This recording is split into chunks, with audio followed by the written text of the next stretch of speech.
Erev Tov Chabrim. I'm Stephen Benoon. You're watching Israeli News Live. It's not a very good situation going on in the Middle East. What is coming to Damascus? We're going to take a look at this from a prophetic viewpoint this evening as we look at breaking news that's already happening regarding Damascus.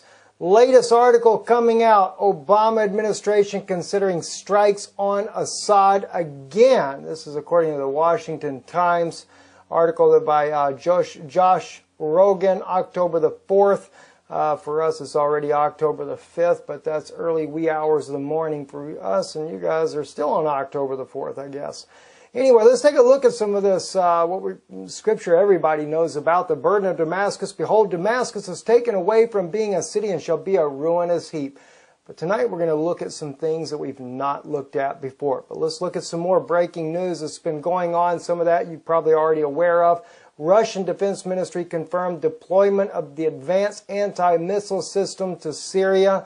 October the 4th, as you can see on your screen over my shoulder there. They have moved in their advanced missile system as well. And of course, we already know that there are ships out in the Mediterranean, both Russian and NATO force ships that are in the region. There have been quite a number of them there for some time. Russia also sending in, should be there by October the 10th, the last what I heard about it, their aircraft carrier for this region as well. So, which brings me to a very troubling scripture. Damascus will fall, as we title this here. We go to Jeremiah chapter 49, and beginning with verse 23. Notice what it says on your screen here. Concerning Damascus, Hamath is confounded and Arpad, for they have heard evil tidings. They are faint-hearted. There is sorrow on the sea. It cannot be quiet. Now, in this one here, notice the wording is they have heard evil tidings. If we think about, for example, in Daniel chapter 11, they hear tidings out of the north and out of the east. Remember what we were speaking about the other day where John Kerry and the leaked audio recording of him saying that he was for the attack on Syria back in 2013. He was pressing to do the attack and take out Bashar Al-Assad, but there was not enough cooperation in the government for him to get his wish list. Well, it looks like now he's going to get it, according to the Washington Times. It looks like John Kerry is back on course for getting exactly what he wants. Well, actually, Washington Post. It's not the Washington Times. I apologize. Washington Post. But anyway, notice what it says, though, after the evil tidings. They are faint-hearted. There is sorrow on the sea. It cannot be quiet. Now, when we look at the sorrow on the sea, we know that seas are normally representative of multitudes of people and nations, for example. But in this case here, especially in modern times, I'm wondering if there's not going to be a battle in the Mediterranean as well between the U.S., NATO, their allies, and the Russian ships. How many ships are going to be sunk over Damascus? What's going to happen? Russia bringing in more anti-missiles there, and the United States talking about doing more damage to the Syrian government. We're going to go into that in a moment. Continue on. Damascus is waxed feeble and turned herself to flee, and fear has seized on her. Anguish and sorrows have taken her as a woman in travail. How is the city of praise not left, the city of my joy? Therefore her young men shall fall in the streets, and all the men of war shall be cut off in that day, saith the Lord of hosts. And I will kindle a fire in the wall of Damascus, and it shall consume the palaces of Ben-Hadad. Very troubling scene indeed. Now going back to the news from the Washington Post, what their article was today, Obama administration considering strikes on Assad again. Says the options are under consideration which remain classified, including bombing Syria Air Force runways, using cruise missiles and other long-range weapons fired from a coalition planes, and what ships? Did we miss something here? There is sorrow. Underline, there is sorrow on the sea. It cannot be quiet. And what do we have here? They're using cruise missiles and other long-range weapons fired from coalition planes and ships. An administration official who is part of the discussions, told me one proposed way to get around the White House long-standing objection to striking the Assad regime without a UN Security Council resolution would be to carry out the strikes covertly and without public acknowledgement, the official said. Without public acknowledgement. Just bomb everything. Nobody will know. Well, thanks to the Washington Post and Joshua's very dedication to find out what was going on in this secret meeting, now we know. So the U.S. is not going to get away with it, just doing it silently. But then again, another breaking news. Earlier we brought out that there were mortar fires that landed near the Russian embassy. Well, the Russian embassy ended up getting hit by mortar fire today as mortars continue to rain down around Damascus and different areas. They did hit it. So John Kirby's threat is becoming more of a reality. Russian interests are struck. Don't think they don't know what they're doing. They do. But you know, I mean, facts are, guys, God's bringing judgment on Syria as well. We're going to get more into that in prophecy here in just a moment. Let's take a look at, though, of what Ms. Zakharova has stated as well. She said in an article here, refusing diplomacy on Syria may result in full-scale war, Russian Foreign Ministry. Wow. Ms. Zakharova is very serious about this. I wanted you to notice what she says. TASS Russian News brought this out. The refusal of diplomatic settlement in Syria may result in full-scale war, which will lead to tectonic shifts in the whole region. Russian Foreign Ministry official spokeswoman Maria Zakharova said in the Right to Know program on TVT's channel. Lobby in U.S. is now really muddy the waters and not allowing to reach an agreement, Zakharova stated. The spokeswoman declined to answer the question on Russia's possible reaction in case the United States uses force against Syria. I cannot speculate on what will happen if this is the task of experts. My task is to explain why it is so important to stay in the framework of the agreements, she said. If the U.S. starts a direct aggression against Damascus and the Syrian army, this will lead to a scary tectonic shifts not only on territory of Syria, but in the whole region as well, she noted. Well, of course, there is sorrow on the sea. It cannot be quiet. Damascus has waxed feeble and turneth herself to flee. Not good, guys, at all. It's just not good. Let me show you another one here in the book of Amos. Amos, first chapter, verses 2 to 5. And he said, the Lord will roar from Zion and utter his voice from Jerusalem, and the habitations of the shepherds shall mourn, and the top of Carmel shall wither. Thus saith the Lord, for 3 transgressions of Damascus, and 4 I will not turn away the punishment thereof, because they have threshed Gilead with threshing instruments of iron. But I will send a fire into the house of Hazael, which shall devour the palaces of Ben-Hadad. I will break also the bar of Damascus, and cut off the inhabitants from the plain of Avon, and him that holdeth the sceptre from the house of Eden, and the people of Syria shall go into captivity unto Kir, saith the Lord. Now, by the way, Kir, some people look at this as a place, but you know, Kir is not actually a place if you look at it from the Septuagint. It's more like a ditch or a walled city. We're going to go into that in a minute. But another thing that caught my attention, I will break also the bar of Damascus. What bar maybe is the God of Israel speaking about? Well, let's back up and look at the photograph here. You notice the Russian Defense Ministry, they're using their anti-missile system. Looks like giant bars all around Syria. Is this the bars that God is speaking about that he'll break? You know, not to mention, I realize that Russia is trying to do an incredible job to protect Bashar Al-Assad.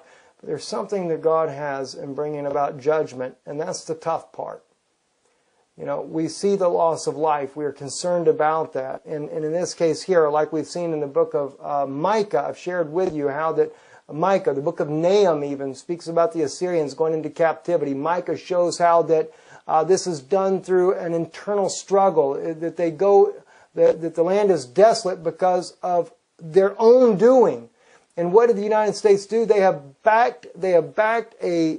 taken some of the Syrian people and they are using it to bring about a civil war, and have been for the last 5 years.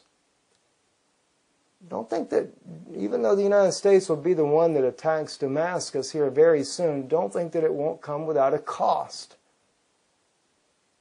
It's going to send the whole world spiraling. And as we speak right now, do you realize too, I just got a report from a friend of mine that showed me they're sending a huge number of American-made armors, tanks, armored vehicles, everything else to Slovakia now, right there towards the border of Ukraine. It's getting serious, guys. Anyway, Kir, let me just show you something about Kir real quick. As we see here in verse 5, Syria shall go into captivity unto Kir. Thus, the place when the Syrians were brought in Amos 9:7, which is where he speaks about them go, is not Kir, but the deep or the ditch. The Septuagint, the Bothru, or a pit, probably a translation of some variant rather than the word kit itself, comparing the Assyrian Babylonian Keru, a wall or enclosure, and an interior. That kind of reminds me of what we have, the refugees that are all inside of, that are in the different places that are throughout Europe. But in this case here, we have seen that all these Syrian refugees that are displaced, especially in Europe, you take the Calais jungle, you take, even like in the case of the Czech Republic, what few refugees have come here, they go into confinement until they can determine whether or not they'll allow them to live in the public. You take it in Germany. They put them inside of enclosures. A lot of the places there are specially confined, to sort out the issues. Some of them just to roam free, that's true, but it is interesting to see that the word here, Kir, actually represents some sort of a containment, the deep, the ditch, or an enclosure, an interior, a walled up place. Just interesting to note. I figured I'd share with you on that there. The nation mourns us. Something else I wanted to bring to your attention. And he said, the Lord will roar from Zion and utter his voice from Jerusalem, and the habitations of the shepherds shall mourn. Now, is this particular part of Amos, chapter 1, verse 2, right before the destruction of Damascus, are we seeing that God is beginning to show that the two witnesses are about to sound out for the sake of God from Jerusalem? Now, could it be before this happens or after this happens or in that time frame? It's just kind of interesting because it says the habitations of the shepherds shall mourn. Where? In Jerusalem. Now, if you go back and you look at Jeremiah's prophecy, we also find that there comes not only Damascus, but a judgment will come upon Esau. Edom also will be judged. Right after the time of the destruction of Damascus, judgment comes upon the Edomites, the Edomians. And that, my friend, happens as a result of the two witnesses, and they're judged with plagues. Not necessarily with war, but with plagues. Earthquakes and everything else you can imagine. So that's something I caught when I saw in Amos 1:2, just before he speaks about that destruction that's going to happen to Damascus, as we see here.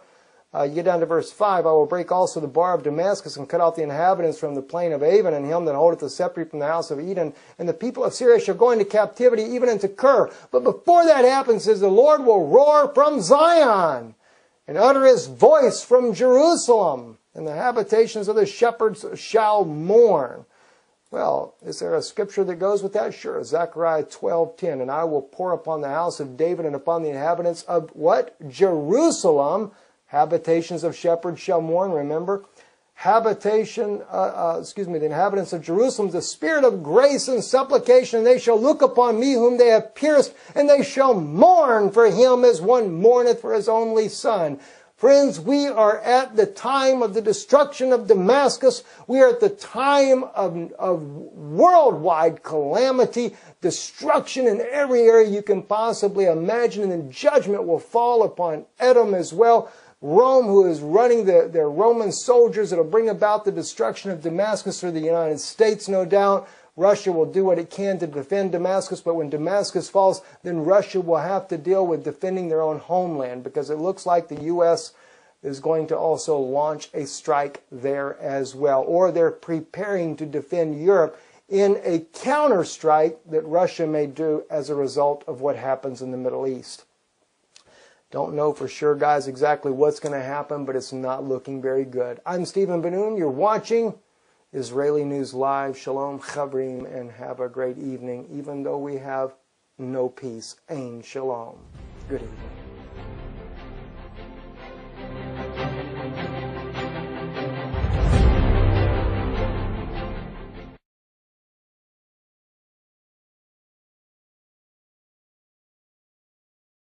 Rogan, October the 4th. For us, it's already October the 5th, but that's early wee hours of the morning for us, and you guys are still on October the 4th, I guess.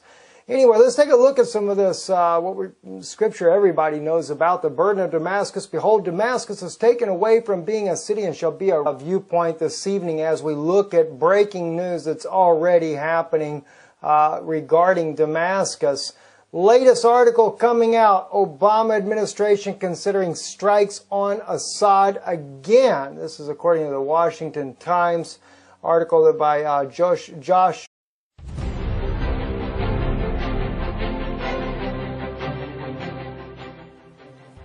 Erev Tov Chavrim. I'm Stephen Ben-Nun. You're watching Israeli News Live. It's not a very good situation going on in the Middle East. What is coming to Damascus? We're going to take a look at this from a prophetic ruinous heap. But tonight we're going to look at some things that we've not looked at before. But let's look at some more breaking news that's been going on. Some of that you're probably already aware of. Russian Defense Ministry confirmed deployment of the advanced anti-missile system to Syria. October the 4th, as you can see on your screen over my shoulder there, they have moved in their advanced missile system as well. And of course, we already know that there are ships out in the Mediterranean, both Russian and NATO force ships that are in the region. There have been quite a number of them there for some time. Russia